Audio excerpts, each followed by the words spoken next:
This podcast is a quest for well-being, a quest for a meaningful life through the exploration of fundamental truth. Enlightening ideas, insights on physical, mental, and spiritual health. The inspiration is love. The aspiration is to awaken new ways of thinking that can lead us to a new way of being well. Welcome to Body, Mind, and Soul Healing Conversations.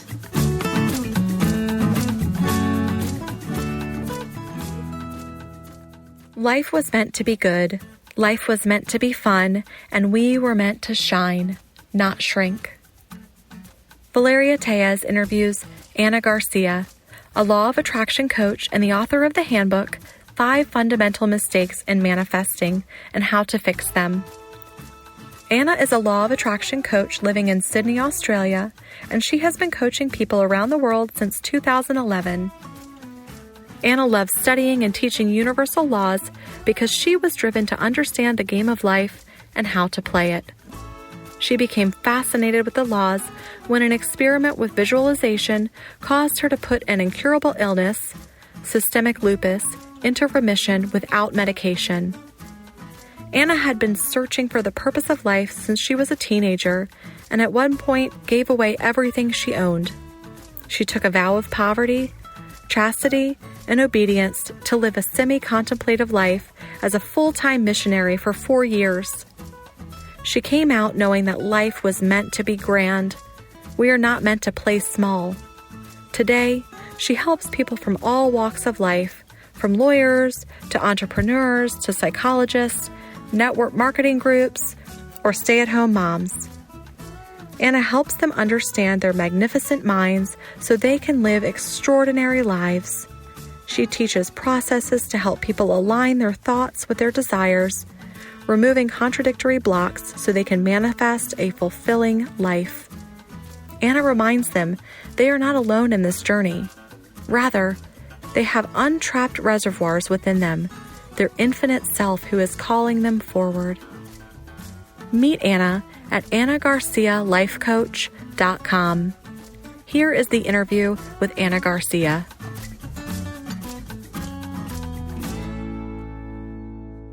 In your own words, who is Anna Garcia? Anna Garcia is a person that is basically the avatar for spirit. I don't know why this specific life, but I find that the universe wants to express, and it expresses through different individuations, different lives. So it gets a grander, fuller experience of life and what it is. And it's chosen to express through this particular individuation, Anna Garcia. And I've had specific life experiences that have contributed to the experience of the universe as a whole. I was planning to ask this question to you later on, as I mentioned off record, but now might be the time. How did you come to these understandings of yourself and life? Yeah, what a journey. I came to these understandings through going through the opposite. Right. Isn't that interesting? Yeah, right, very. I joined a community. I was looking for the meaning of life. That search was always in me. And most people my age, 18 years old, are out clubbing, partying, doing all the fun, all those things. And here I was on the top of a mountain on the other side of the world asking, what's the meaning of life? Why are we here? And I followed that question all the way through to joining a community, leaving everything to become almost like a nun, a missionary. And that community I joined was absolutely packed with rules and fundamentalists, and you had to do so many things to be approved in the eyes of God. And we actually did the opposite of what I do now. We were taught that to be approved, you had to become small. So instead of lifting each other up, we did rounds of putting each other down. And nothing destroys a person more than putting each other down. So I could see the girls actually diminishing, getting skinnier, like the stress in their faces. And that was our life. We were taught that's what God was, that's what the universe is about. And I'm very thankful for that experience, because I then ran away from the community after 4 years and I went for the opposite. I said, if that's not who God is, what is this universe? And I really searched. And I ended up on this path of being a life coach. And more than a life coach, I was questioning everything about life. What is this arena? Why are we here? What do we have to do with other people? What's the point of it all if we go? Like, what is death? I was asking questions that most people just want to go out and have drinks. True. Yeah. So that's what happened. Oh, yeah. I do have more questions for you about other journeys that you went through, the health journey too, with lupus. But before that, another question came to mind is, what do you think about these experiences we have, some of us have at a young age, like you did, of searching for the meaning and the purpose of life? Do you believe that this is a residue of past lives? It's interesting that you say that. I do believe that we are the collection of all these lives.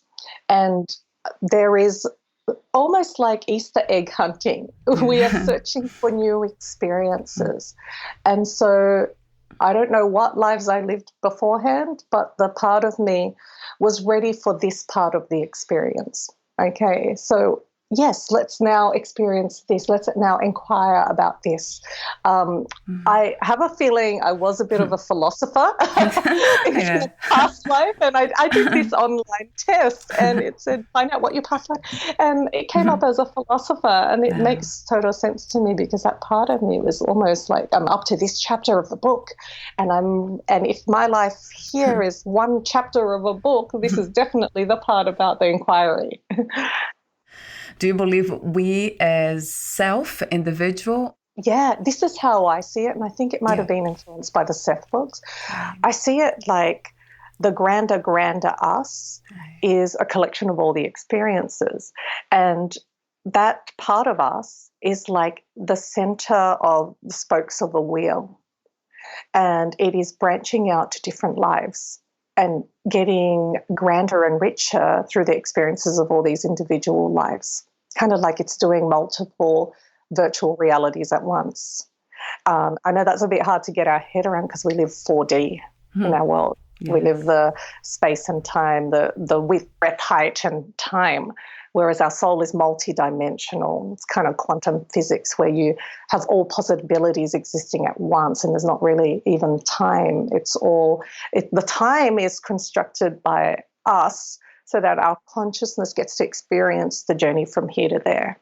But in actuality, we are this grand soul light inner being that is having expressions through different lifetimes, but they're all actually happening now, because we only have now. And then in the grander scheme of things, we're not individual, we're not separate. We are all part of one big tapestry. So that's another level of understanding. So it's all really wonderful and fantastic, and I'm still pondering all this and wanting to know more and wanting to understand.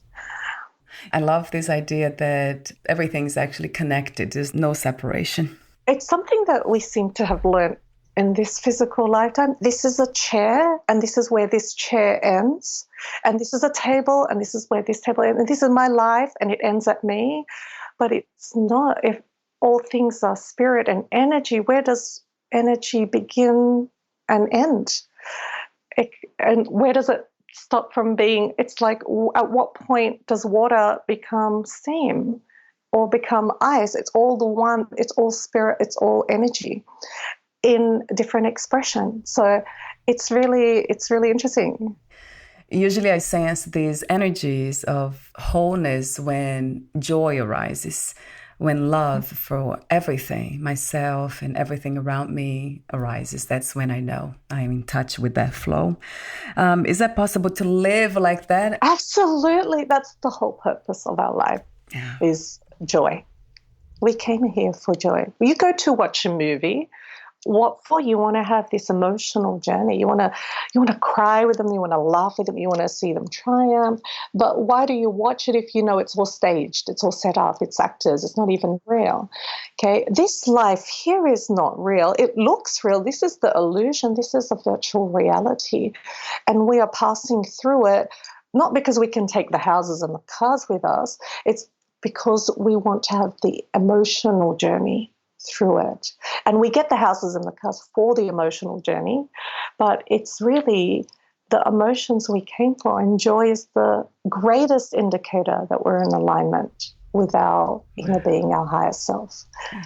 Some say, or we have heard that before, that we are not thoughts. So talk to me for a moment about what the mind is and what thoughts are. Okay, so I can only share what my understanding is. Right. Okay, we are not our thoughts. We are infinite intelligence. Okay, but infinite intelligence in the very beginning did what it does. It has an active mind. It creates. Okay, it thought into things, and it thought, I'll create individuations of myself. And so it created mini gods, who are us. And like drops of water in the ocean, we're individuations of the ocean, but we are the ocean. We're individuations of infinite intelligence, but we are infinite intelligence. So we come from, but we are. My daughter asked me this really profound question when she was 8, Mummy, who came first, the universe or me? And I said, both. You came from the universe and you are the universe. So it's this big thing. So just as we were made in the image of the grand creator who thought into being, we have the ability to think into being, the energy around us. Okay, so all around us is a substance that Wallace D. Wattles talks about, a thinking substance, this God substance, that we can turn that potential energy into what we want. We shape it by our thinking. So I think of our thoughts as a tool, creative tool, okay, in shaping and molding this energy. Our thoughts also create our feelings. What we tune into then translates into motion. It's like thought in motion, emotion right. in our body. And so we get to have that living experience, that emotional journey, that thrill, the thing we came for, the Easter eggs. Right. Yeah. And that emotion, so that's actually thought in motion. Now that emotion comes out of us like a broadcast, and that's energy, okay? And the universe picks that up, law of attraction picks that up and says, yes, I hear you. Here are more life experiences to continue the feeling that you chose. That's law of attraction. I wonder what the quality, if we are able to sense the difference between the quality of thoughts coming from the rational mind and intuition or imagination. Yes. Oh, well, this is how I see it. And this is my understanding from Abraham Hicks, that when we came into this lifetime, we didn't just abandon our infinite self and just entered into this body. The infinite part of us remains steadfast in the infinite vantage point. Okay, so there's actually 2 vantage points we carry through this lifetime. There's we enter into this physical body. So before we entered into this physical body, we were just infinite, inner being, light. But when we entered into this body, we now took on a second vantage point, that of physical life. Now, in the beginning, so I'll just call it, say, the physical self and the non-physical self. Okay, some people call it the body and the soul, or what, like the 2 different minds. Now, what happens is when we enter as babies, we have the one mind. When you look at a little baby, it's not insecure about what it's wearing or its body fat or anything like that. Right. Will I have enough friends? Okay, there's just this oneness. Okay, but as we grow up in this physical environment, we take on the vibrations, we take on the teachings of those around us, scarcity, limitation, etc. We start to deviate from our infinite self. So now we have 2 opinions on life. Now, I hope this is making sense. Yeah. Okay. So Yeah. that's why, and that gap starts to widen. And it's only when, as that gap widens between the two opinions, we start to feel negative emotion. And the negative emotion is our indicator that there's a gap between the way we're seeing a topic and the way the universal part of us sees the same topic. So that's why we feel bad when we think, oh, I failed, I'm no good. Our inner being is saying, you're amazing, keep going, you're doing well. Okay. And so we deviate between those two. The inner being part of us speaks through our intuition, Right. speaks through our feelings. Now, the other part of us, which has been programmed into limited thinking, tends to speak in our head. Right. Okay.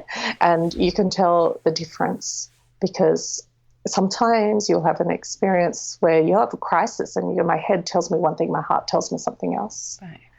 Okay. Yeah. So I hope that helps explain it. Yeah, absolutely does. Another question I have for you is choosing to be in a human body or a non-physical form. Is that a choice that we have, do you believe? I do believe it is a choice. Something that Abraham Hicks said is that when we saw this physical life arena, we were so excited about it. Right. We were like, send me. From that non-physical perspective, we could see that all was well and that this is just an illusion and this is going to be a wonderful game and a wonderful way to experience, kind of like a teenager saying, send me into the virtual reality game, give me the challenge, give me the, pew, pew, shoot, kind of thing. So we did send ourselves because whilst it's wonderful to be in heavenly light and all, after a while that gets boring, right? The experience is shaped by the contrast. We need to know what black is to experience white. We need to know what cold is to know what warmth is. Okay. Otherwise, just sitting in perfection is. It sounds like ideal, but it actually isn't very fun after a while. So we want to experience our light. How can a candle experience its light in the light? Yeah. It knows it shines best in the dark. So we sent ourselves. Yeah, this was a choice. Even though sometimes it looks like it wasn't. Yeah, right. Yeah. Especially when we go through all these challenging moments and experiences, we begin to question them. Yeah, we came in here knowing full well there was going to be problems. And that's what we came for, what's going to offshoot from the problems. Not necessarily we didn't come for the problems. We came here for the experience and the growth and the expansion that will come out of the problems. The rational thought of it's incredibly beautiful. And that not speaking from the heart, when we have that understanding, then it's like life becomes magic, really. Yeah. Like I remember coming out of the missionaries, having a traumatic experience and thinking, oh, my life's over now. And that was, 20 years ago? And it took me a good decade to realize that was one of the greatest things that happened in my life because it shot off this new life I have and the inquiry and the questions and what is life about. And now I get to share that with people. But I couldn't see, all I could see was the problem, but the problem is half of a wavelength. So creation is the full wavelength. The problem is the trough and the creation expansion is the crest. But what happens when we have a problem, most people think it shouldn't have happened, that there was something that was wrong in that. But that's like saying it's wrong to have yeast in the dough, okay? It comes as a partnership. The contrast, the problem, shoots a desire. The desire is necessary for expansion. If you don't have a desire, what have you got to go to? Yeah, so you only know what you want when you go through what you don't want. And you get clarity and you go for what it launched in you. The more I talk to other people about the law of attraction and how manifestation works, it just makes so much sense. And then I'll be asking you questions in a moment about the misconceptions and some questions about the guide that you have written and you offer for free. But before that, talk to me about how you came across the law of attraction. Okay, yes. So, as you know, I came out of the missionaries. I said, okay, what's life about? And I opened a book and it said, want to be a coach? And so 2011. And I said, I don't know what a Right. coach is, but yes. And I trained to be a coach and I worked as a coach and I had clients. And after a while, I was like, this is really hard. It's really hard to get clients. And I really struggled trying to make this business work. And I said, universe, I give up. I'm going back to a day job. Okay. So that's what actually happened to me. And along that way, when I decided to give up, was interesting because I came across a book from Abraham Hicks on the law of attraction. And I remember falling in love with the book and thinking, wow, imagine if I could teach this. Yeah. And out of nowhere, clients started appearing out of nowhere. So I had this period of time where I was trying to chase clients and I wasn't getting very far. Yeah. And then when I decided to stop and I became so intrigued with the law of attraction, they started coming to me. And and I remember having the clients and thinking, should I sort of teach according to should I do the coaching session like how I was taught? Or should I experiment and start to show them about the law of attraction? I remember juggling between those two and then opting for the law of attraction, and they really loved it. They loved it more than I thought they would love it. And around that time, because I'd been diagnosed with lupus a good 20 years ago, I remember never questioning that diagnosis. I remember thinking, okay, this has been laid upon me and this is what I carry through this life. So the doctors told me, anything from your head to your toes, you can get sick. Your immune system's attacking your body. No cure for this. You're on medication for the rest of your life. And whatever they told me, when people would ask me, what's lupus? I would tell them that basically script, like a movie script. Yeah. And I never questioned it. But now that I had come across law of attraction, I started to question, do I get a choice? Up to that point, I'd experienced things like bleeding eye. I had bleeding retinas in both eyes. I think I was the first case of it from lupus. I had swollen legs. I was in bed for a month with fevers, rashes, everything. And so when I would go into my appointments, I remember taking a really good look for the first time. And there were, even though I'd been doing this for 20 years, there were elderly people with walking sticks and arthritis and they're in pain. And I thought, if I keep up this story, I'm going to end up like them. I'm still young. And so I did a worldwide search for people that have been cured of lupus. I did question, don't I get a say in my own health? Don't I get to choose? Well, is it true that I just have to accept it? And that's the thing. I started to challenge every belief that I had. And I read stories like Joe Dispenza repairing his shattered spine with his thought. And so I was searching and I did find one person through DiMartini, a lady in South Africa, and she did put her lupus in remission. She did it through DiMartini's breakthrough process, which I love DiMartini, but anyone that knows the breakthrough method knows it's quite intensive and it's a lot of work. And I thought, when you cut your finger, it heals. It doesn't do a lot of work. It's intelligent. It knows how to.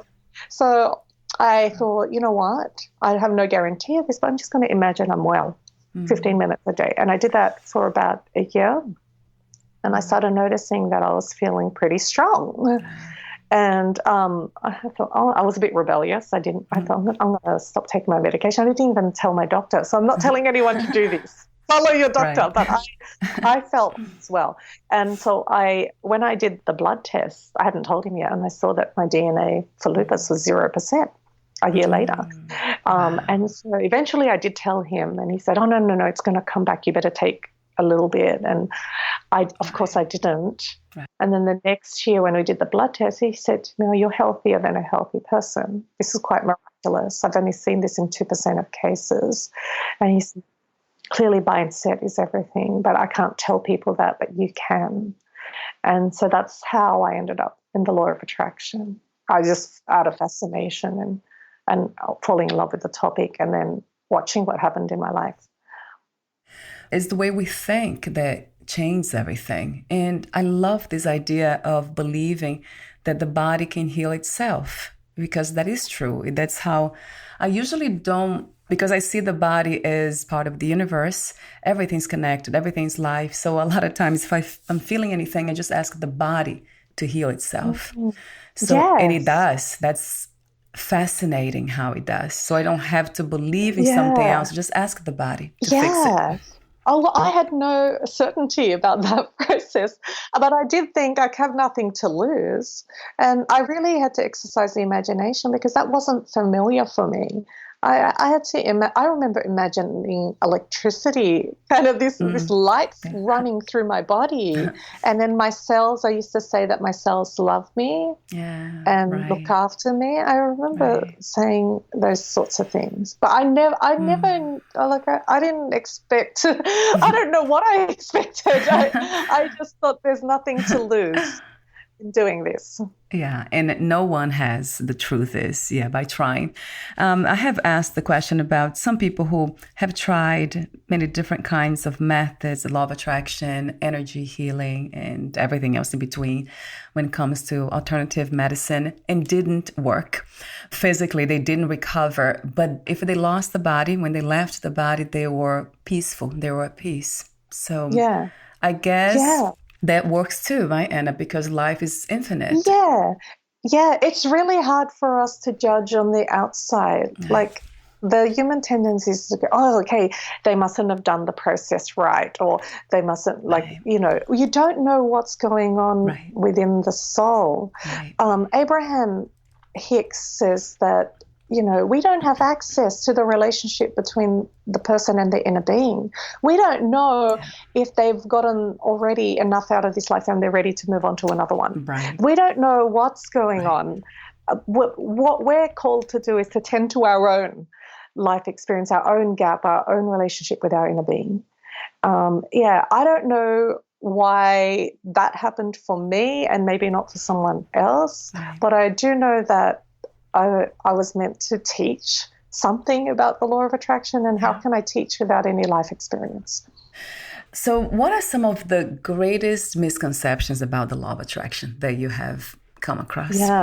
Okay. So one of them is that the universe hears what we say.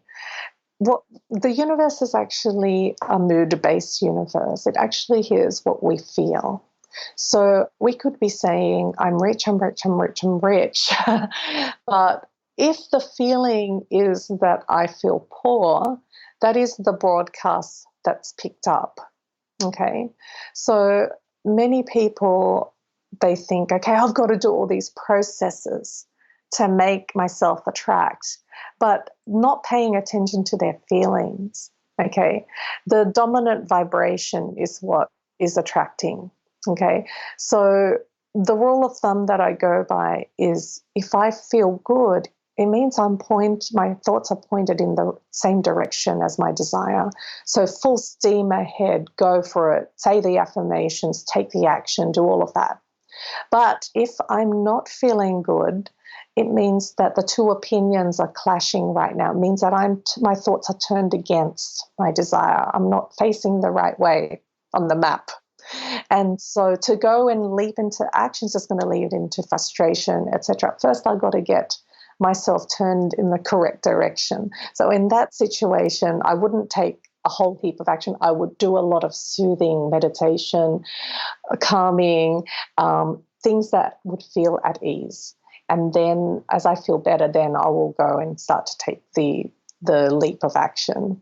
Okay, so feelings are very important. And we don't really pay attention to them because we're taught that your feelings are not important. It's like you've got to push through and be tough and, that's a sort of a struggle through life. But it's not like that. We have direct guidance from our inner being through our feelings. That makes me think about this idea that some people say that life, we are either driven by love or by fear. Do you kind of connect these ideas to feelings, to feeling good and feeling bad? So what happens is, the way I see it is, we're either connected or disconnected. We're like flickering lights. really. No one's 100% always connected, unless you're like some yogi master or something that's True. mastered it. But we Yes. are connected in one moment, not connected, and that's really normal. Just like a child's learning to walk and they fall over sometimes. Okay, so when we're disconnected, we have symptoms, emotional symptoms, and one of them is fear. Okay, so there's different gradations of symptoms. As they feel worse, we're really disconnected. As they feel better, we're really connected. The ultimate being joy and appreciation, okay, as a sign of connection.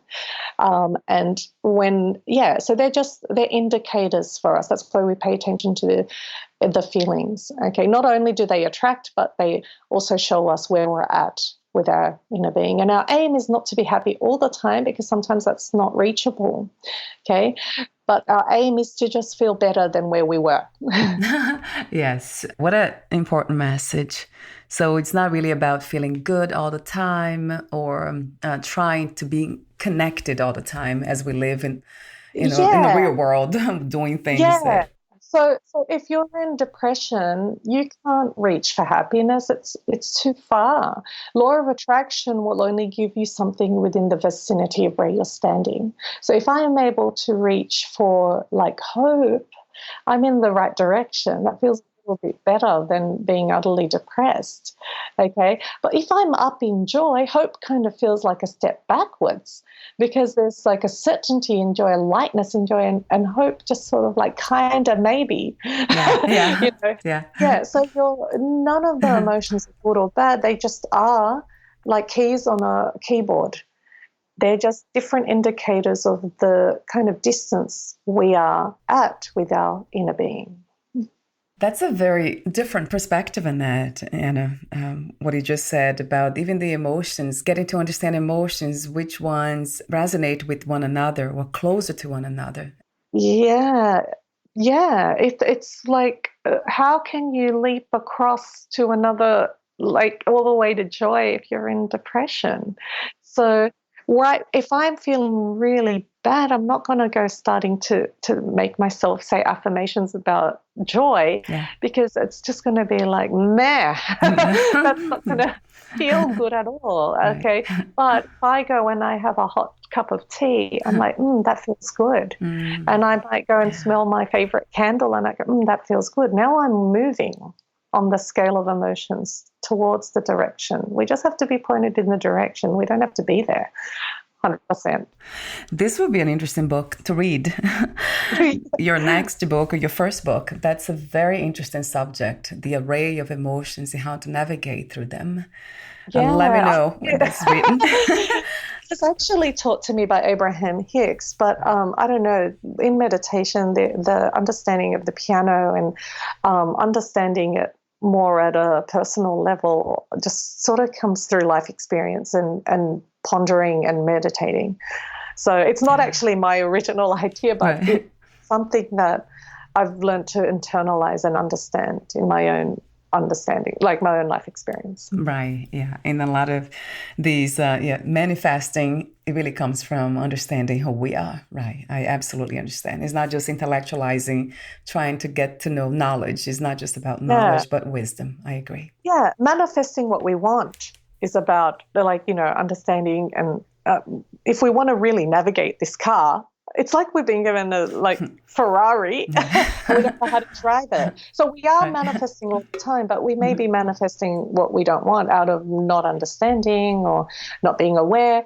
There are people out there that don't know anything about the law of attraction, but they're manifesting what they want because they understand that at the level of thoughts turn to things. They may not be into the words of vibration and law of attraction, but they understand that everyone has the infinite intelligence within them if they tune into that wisdom and that knowledge. But, just like we don't have to understand electricity to get the benefit of it, but it does help. It does help navigating through the problems of life. If you have this understanding and insight, it does help not to beat yourself up that you can't get over to happiness.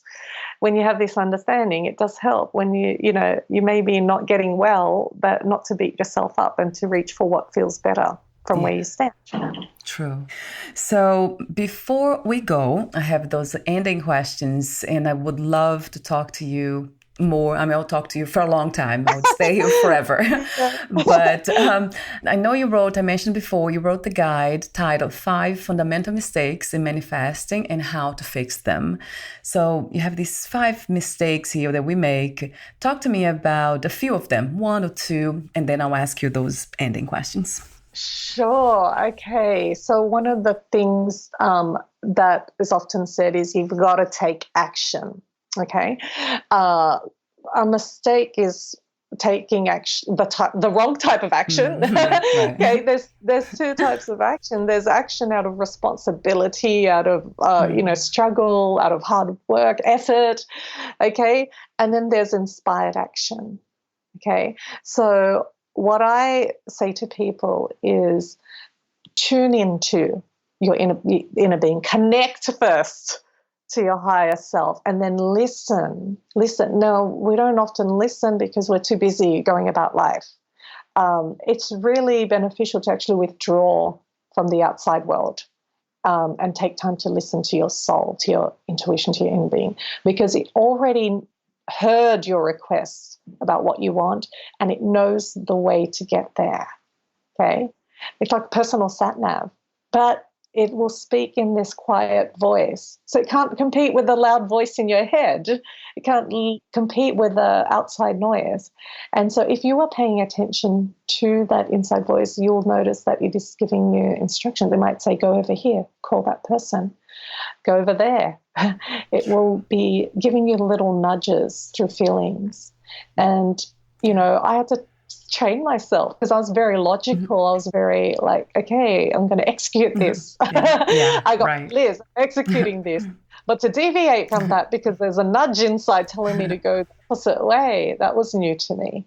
Okay, but I have found that it takes you on the funnest way and the most adventurous way, and it leads to what you want in the most amazing way. So that was mistake number 4, Anna. Yeah, that was the mistake, taking the wrong type of action. The other thing that we make the mistake of is taking life too seriously. Okay, have fun.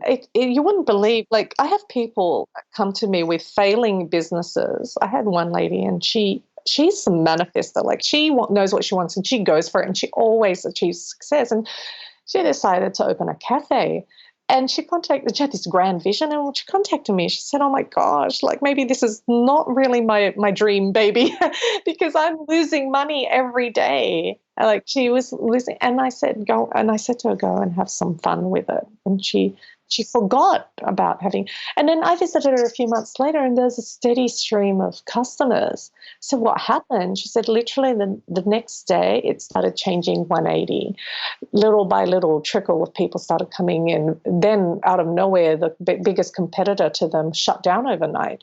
And then it eventually became that people were fighting for chairs in her cafe. Then there were like guest bloggers wanting to go there. And then she got this rock star chef and etc. So and she attributed that to having fun.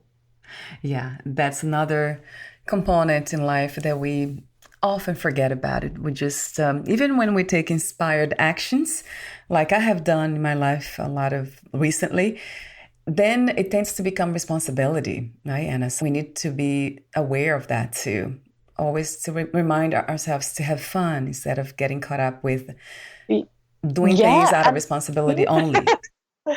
I have to remind myself every day because I fun is not part of the agenda. That's what I thought. That's what I was taught.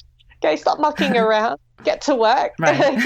But, whatever's in front of you, just find a way to make it light, make it fun. Okay, because remember, this is a feeling universe. It's picking up what you're feeling. I have these ending questions for you, but before I ask them, would you like to add anything? No, but I love your questions. They're sending us in all different routes on the map, and so it's fun. Thank you. Thank you. So I have 2 questions. If you knew you would leave the body soon, would you make any change in your life or do anything in a different way? I think I would have more fun. That's the only change. I wouldn't rewrite anything of my past. It's been an extraordinary journey. And all of it, all shades of it. And so it took me a while to understand that it was all good. Yeah, right. Yeah, I would not change the story, but I would lighten up more and I would have more fun. And I do live my life with the thought that at the end of my life, will I have any regrets about not doing this? So I do whatever pops into my head, I do go for it. I might have to park it for a bit if I have a lot on. I do think, when you travel on a trip, and at least this is how I travel, I say, okay, I've got a week. What are the things I want to experience in that week? I want to go to a chocolate house, and I want to go and see the sunset from this location, and I make points of what I want to experience. And I do the same with this life. We're not going to be around in this lifetime forever. I've got how many years? What do I want to experience in this lifetime? And I don't wait for it. I am really glad that we traveled and went for all of those things, even though I thought it was going to be too hard and that, because like now, look, and it's COVID now and the world's changed and all of that, but that good's going to come out of this as well, because it's the wavelength. Okay, so something greater is going to come out of it. But I think, what you can do now, go for it. So that's my feeling. There's always the opportunity to have more fun. I love your wisdom. Thank you. It's really lovely. And I love this idea, seeing life, ourselves, and the whole experiences as travelers. We're just passing by here. So I love this idea of having more fun, appreciating, and being in touch with the heart and love. Yeah. Just like, Bronnie Ware's book, The 5 Regrets of the Dying. Yes, right. So I just want to know that I satisfied everything. And if I didn't make it, to doing all of these things, that's fine. We have another lifetime. But why not experience what, we really wanted now? Yes. Yeah. And my last question is, what are 3 things about life you know for sure as of this moment? Okay. I know that one, we're infinite intelligence. We're not what we own, what we think. We're not these little things, what the opinions of people are, how many people like us, our body, all of that. We're infinite intelligence. 2, that we have an emotional guidance system that's guiding us. So our inner being is journeying with us. We're never alone. And 3, we're always loved, always. And whenever we feel bad, it's because we've deviated from that love. Thank you so much, Anna, for your compassionate work, your beautiful wisdom, timeless wisdom, presence. I love your presence. It's very joyful, fun. Thank you for having me. Thank you so much. Where can we find more information about you, your work, services, products, and future projects? Okay, well, the book we were talking about is a free download on my website. So that's on Anna Garcia, GARCIA.com. And you can also, at the moment, I'm still offering the free 30-minute coaching session if you want to book that in. The other thing is that I do write posts every other day with reflections and things about the law of attraction on my Instagram, which is at Anna Garcia _life coach. So if you want videos or inspiration, that's all there available for free. So you can head over to Instagram. Thank you so much again, Anna, and we'll talk soon. Thank you for having me. Bye for now. Bye. Bye. Thank you for listening. To learn more about Anna Garcia and her work, please visit AnnaGarciaLifeCoach.com. To learn more about this podcast, please visit fitforjoy.org/podcast. Thank you again for listening, and bye for now.